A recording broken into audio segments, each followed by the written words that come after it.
చట్టాలు అంటే అవి కేవలం పుస్తకాల్లో ఉండే నియమాలు కాదు కదా.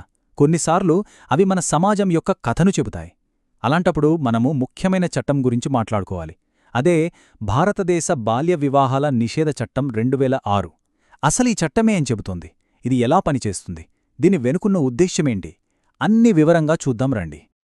సరే, ఈ చట్టాన్ని పూర్తిగా అర్థం చేసుకోవాలంటే మన కొన్ని ముఖ్యమైన విషయాలు చూడాలి. ముందుగా ఈ చట్టం గురించి క్లుప్తంగా తెలుసుకుందాం. తర్వాత అసలు బాల్య వివాహం అంటే ఏంటో చూద్దాం. ఆ తర్వాత పిల్లల హక్కులు, దీనికి సంబంధించిన శిక్షలు, చివరిగా దీన్ని ఎలా నివారించవచ్చో ఇలా అన్నింటినీ స్టెప్ బై స్టెప్ చూద్దాం. రైట్. మొదటి సెక్షన్ బాల్య వివాహాల నిషేధ చట్టం 2006. పేరులోనే ఉంది కదా, దీని మెయిన్ టార్గెట్ ఒక్కటే, బాల్య వివాహాలను ఆపడం. అంతేకాదు, ఒకవేళ అలాంటి పెళ్లి జరిగితే ఆ బాధితులకు రక్షణ కల్పించడం కూడా. ఇది అంతకుముందున్న చట్టం స్థానంలో వచ్చిన చెప్పాలంటే మరింత స్ట్రిక్ట్ వెర్షన్ అనమాట. ఇక రెండవ విభాగానికి వస్తే అసలు బాల్య వివాహం అంటే ఏంటి? ఏ చట్టానికైనా సరే పదాలకు కరెక్ట్ మీనింగ్ ఉండటం చాలా ముఖ్యం. మరి ఈ చట్టం ప్రకారం బాలలు అంటే ఎవరు, బాల్య వివాహం అంటే ఏంటి, ఆ డెఫినిషన్స్ ఏంటో చూద్దాం. ఓకే, బాలలు అంటే ఎవరు? ఇక్కడొక ఇంట్రెస్టింగ్ పాయింట్ ఉంది. ఈ చట్టం ప్రకారం అబ్బాయి, అమ్మాయికి వయస్సు వేరువేరుగా డిఫైన్ చేశారు. అబ్బాయికి 21 ఏళ్లు నిండకపోయినా, అమ్మాయికి 18 ఏళ్లు నిండకపోయినా వాళ్లని బాలలు లేదా చైల్డ్గానే పరిగణిస్తారు. మరి బాల్య వివాహం అంటే ఇది కూడా చాలా క్లియర్. పెళ్లి చేసుకుంటున్న ఇద్దర్లో ఎవరైనా ఒక్కరు, అంటే అబ్బాయిగాని అమ్మాయిగాని ఇందక మనం చెప్పుకున్న వయస్సు కన్నా తక్కువ ఉంటే చాలు, దాన్ని బాల్య వివాహంగానే పరిగణిస్తారు. ఇద్దరూ మైనర్ అవ్వాల్సిన పనిలేదు, ఒక్కరున్నా చాలు. సరే, డెఫినిషన్స్ అయితే చూశాం. కానీ ఇక్కడే అసలు ప్రశ్నొస్తుంది. ఒకవేళ బాల్య వివాహం జరిగిపోతే అప్పుడు పరిస్థితి ఏంటి? ఆ పిల్లల హక్కులేంటి? వాళ్లకి చట్టం ఏమైనా దారి చూపిస్తుందా? ఇది చాలా ఇంపార్టెంట్ సెక్షన్. సో అసలు పాయింట్ ఏంటంటే, బాల్య వివాహం చట్టప్రకారం చెల్లుతుందా లేదా? ఈ ప్రశ్నకి సమాధానం అవును లేదా కాదు అని సింపుల్గా చెప్పలేం. ఇక్కడే చట్టంలోని కొన్ని సంక్లిష్టతలు మనకు కనిపిస్తాయి. చూడండి, చట్టం 2 ఆప్షన్స్ ఇస్తోంది. మొదటిది వాయిడబుల్, అంటే రద్దు చేసుకోదగినది.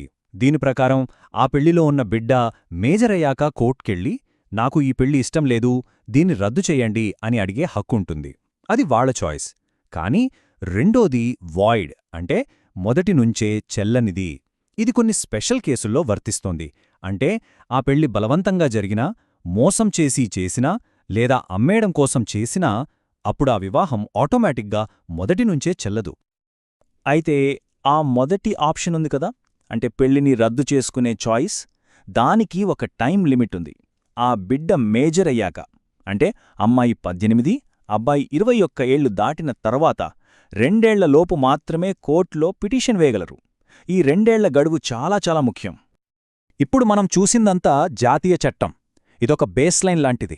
కానీ రాష్ట్రాలు కావాలనుకుంటే ఈ చట్టాన్ని ఇంకా స్ట్రిక్ట్ చేయొచ్చు. దీనికి బెస్ట్ ఎగ్జాంపుల్ కర్ణాటక. వాళ్ళీ విషయంలో ఒక పెద్ద మార్పు తీసుకొచ్చారు. కర్ణాటకలో ఏం జరిగిందంటే, వాళ్ళు వాయిడబుల్ అనే ఆప్షన్నే తీసేశారు. అక్కడ ప్రతి బాల్య వివాహం వాయిడ్ అబ్ ఇనీషియో, అంటే ప్రారంభం నుంచే చల్లనిది. సింపుల్గా చెప్పాలంటే ఆ పెళ్లు జరిగిన క్షణం నుంచే అది చట్టవిరుద్ధం. ఇక దాన్ని రద్దు చేయమని అడగాల్సిన అవసరం లేదు, అది ఆటోమేటిక్గా ఇన్వాలిడ్ అయిపోతుంది. ఇది చాలా పెద్ద మార్పు. సరే, పెళ్లి రద్దయ్యాక పరిస్థితి ఏంటి? చట్టం ఇక్కడ కూడా బాధితులకు అండగా నిలుస్తుంది. ముఖ్యంగా అమ్మాయికి అబ్బాయి నుంచి లేదా అతని తల్లిదండ్రుల నుంచి భరణం పొందే హక్కుంటుంది. తను ఎక్కడ ఉండాలనే దానిపై కూడా కోర్ట్ ఆర్డర్స్ ఇస్తుంది. ఒకవేళ పెళ్లి వల్ల పిల్లలు పుడితే వాళ్ల కస్టడీ, మెయింటెనెన్స్ గురించి కూడా కోర్టే నిర్ణయిస్తుంది. ఇంకో ముఖ్యమైన విషయమేంటంటే, ఆ పిల్లల్ని చట్టబద్ధమైన సంతానంగానే గుర్తిస్తారు. ఇప్పటివరకు మనం హక్కుల గురించి మాట్లాడుకున్నాం. ఇక 4వ విభాగానికొస్తే, ఈ నేరానికి శిక్షలు ఎలా ఉంటాయి? అంటే ఈ చట్టాన్ని బ్రేక్ చేసిన వాళ్ళని జవాబుదారీగా ఎలా నిలబెడతారు? ఆ వివరాలు చూద్దాం. ఈ చట్టం కింద శిక్ష ఎవరికి పడుతుంది? కేవలం పెళ్లి చేసుకున్న మేజర్ అబ్బాయికి మాత్రమే కాదు. ఆ పెళ్లి జరిపించిన పంతులు లేదా కాజీ, దాన్ని ప్రోత్సహించిన వాళ్లు, చివరికి దాన్ని ఆపకుండా నిర్లక్ష్యం వహించిన తల్లిదండ్రులు, గార్డియన్స్, వీళ్లందరూ శిక్షార్హులే. శిక్ష కూడా చాలా కఠినంగా ఉంటుంది. 2 ఏళ్ల వరకు కఠిన కారాగార శిక్ష, దాంతోపాటు ₹1,00,000 వరకు జరిమానా విధించే అవకాశం ఉంది. అయితే నేషనల్ యాక్ట్లో అంటే జాతీయ చట్టంలో ఒక చిన్న మినహాయింపు ఉంది. అదేంటంటే సెక్షన్ 11 ప్రకారం ఏ మహిళకు జైలు శిక్ష విధించకూడదు. ఉదాహరణకు ఆ పాప తల్లి కూడా ఈ నేరంలో భాగమైనా ఆమెకు జైలు శిక్ష పడదు, కేవలం జరిమానా మాత్రమే విధిస్తారు. కానీ మళ్ళీ కర్ణాటక ఎగ్జాంపుల్ చూస్తే వాళ్ళు ఇక్కడ కూడా చాలా స్ట్రిక్ట్గా ఉన్నారు. ఆ రాష్ట్రంలో ఈ మినహాయింపును తీసేశారు. అంటే కర్ణాటకలో బాల్య వివాహానికి బాధ్యులైన వాళ్ళు ఆడవాళ్లైనా మగవాళ్లైనా సరే అందరికీ సమానంగా జైలు శిక్ష పడే అవకాశముంది. ఈ చట్టం కింద నమోదయ్యే నేరాలను చాలా సీరియస్గా తీసుకుంటారు. అందుకే ఇవి కాగ్నిజబుల్ మరియు నాన్ బెయిలబుల్. కాగ్నిజబుల్ అంటే పోలీసులు ఎలాంటి వారెంట్ లేకుండానే నిందితులను అరెస్ట్ చేయొచ్చు. నాన్ బెయిలబుల్ అంటే బెయిల్ రావడం చాలా చాలా కష్టం. దీన్ని బట్టే అర్థం చేసుకోవచ్చు ఈ నేరం ఎంత తీవ్రమైనదో. ఇక మన చివరి విభాగానికి వచ్చేశాం. ఈ చట్టం గొప్పదనమేంటంటే ఇది కేవలం పెళ్లి జరిగాక శిక్షించడం గురించే కాదు, అసలు అలాంటి పెళ్లిళ్ళు జరగక ముందే వాటిని ఎలా ఆపాలి అనే దాని గురించి కూడా మాట్లాడుతుంది. సో ప్రివెన్షన్ అండ్ ఎన్ఫోర్స్మెంట్ అన్నమాట. దీనికోసం ఈ చట్టం ఒక స్పెషల్ ఆఫీసర్ పోస్ట్ని క్రియేట్ చేస్తుంది. ఆయన్నే చైల్డ్ మ్యారేజ్ ప్రొహిబిషన్ ఆఫీసర్ అంటారు. ప్రతి రాష్ట్రంలోనూ ఉంటారు. గ్రౌండ్ లెవెల్లో ఈ చట్టాన్ని అమలు చేసే బాధ్యత మొత్తం వీరిదే. మరి ఈ ఆఫీసర్ ఏం చేస్తారు? వాళ్ళ డ్యూటీస్ చాలా ఉంటాయి.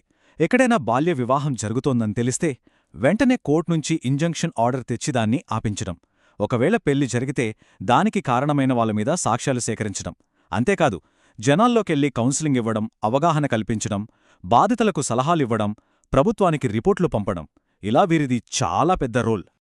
సరే, మొత్తంగా ఒకసారి చూస్తే ఈ చట్టంలోని కీ పాయింట్స్ ఏంటి? 1. బాలలు అంటే ఎవరు, బాల్య వివాహం అంటే ఏంటో క్లియర్గా చెప్పింది. 2. పెళ్లిని రద్దు చేసుకునే పవర్ని ఆ బిడ్డ చేతిలోనే పెట్టింది. 3. పెళ్లి కొడుకుతో పాటు పెళ్లి జరిపిన వాళ్లని, తల్లిదండ్రుల్ని కూడా క్రిమినల్స్గా చూస్తుంది. 4. దీన్ని ఆపడానికి ప్రొహిబిషన్ ఆఫీసర్ అనే ఒక వ్యవస్థలు తీసుకొచ్చింది. చివరిగా కర్ణాటక లాంటి రాష్ట్రాలు ఈ చట్టాన్ని ఇంకా స్ట్రిక్ట్గా మార్చగలవని కూడా చూశాం. చట్టం ఉంది, శిక్షలున్నాయి, ఆఫీసర్లున్నారు, అంతా బానే ఉంది. ఒక చట్టం ఏది తప్పు, ఏది నేరమో డిఫైన్ చెయ్యగలదు. కాని అసలు ప్రశ్న వేరే ఉంది. ఏది కరెక్ట్, ఏది యాక్సెప్టబుల్ అనే ఒక సమాజం తన ఆలోచన విధానాన్ని ఎలా మార్చుకుంటుంది? ఈ మార్పు కేవలం చట్టం వల్లే వస్తుందా?